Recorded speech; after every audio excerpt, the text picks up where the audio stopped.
Welcome everyone to another weekly update after this is Sunday, the 11th of February, after market closed on the 9th of February.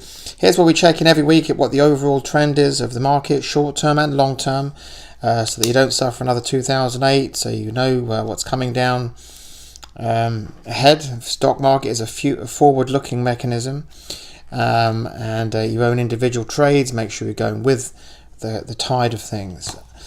So you're not caught blindsided again. So here's the weekly chart, which is the long-term chart. You see 2015, 16, 17 of the S&P 500, which is kind of the benchmark indexed for the planet, really. Everything kind of goes off of this. Week-to-week action, these little up and down pegs here, and these curvy blue and red lines are the moving averages, which kind of smooth out that action for us. This is the average of the last 10 weeks, and this is the average of the 40-week. And this 40-week one is very important. It's kind of like a real line in the sand for, bull or bear a lot of the time, actually.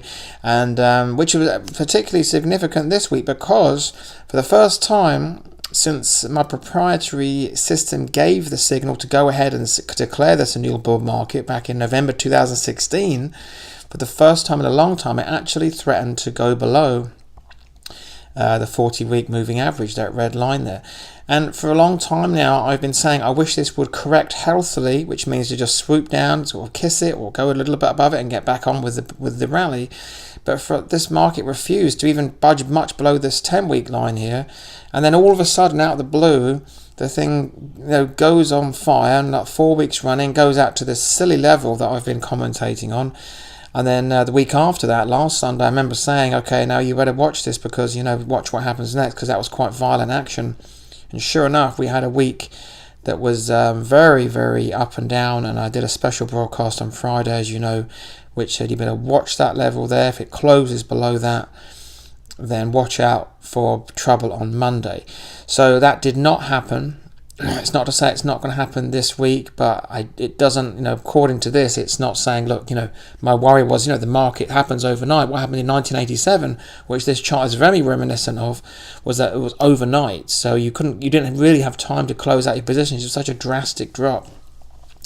So doesn't appear anyway so far that much is happening on those lines, and you can see it went down there. The buyers came in and pushed up this horizontal peg. That means that's where it closed at. That's kind of like a healthy level, actually, but it was a very volatile week, and I didn't care very much for the action. It wasn't an orderly correction. It was very violent, and no doubt the high frequency trading computers with big banks exacerbated that. So let's see if we can draw some kind of trend line here to see if it... and this is why you have to... It's closing price is what counts. And you can see during the week it went below this, but at the end of the week it kind of closed on what looked like still in trend after, albeit a very violent, hairy time. I think it's something like that. And that is not a bad point. If we can have... But it needs to slow down, have an orderly correction, then get back up again. This week... I'll be happy if it just... I don't even need to swing back up, just stabilize where it is. And you can see the situation here with the relative strength indicator. 90% is absurd for a stock index. Should never have been up there, which is why I've been going on and on about 1987.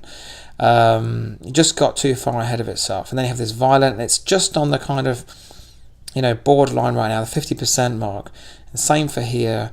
This week it needs to stabilise, preferably on that line, if not at least above the 40-week. And watch out for severe action that ends up with a close, closing a daily close below that 40-week line. Keep your stop losses tight, and don't wait for tomorrow if it looks like it's going to close badly. You can always close with 5 minutes to go on New York time.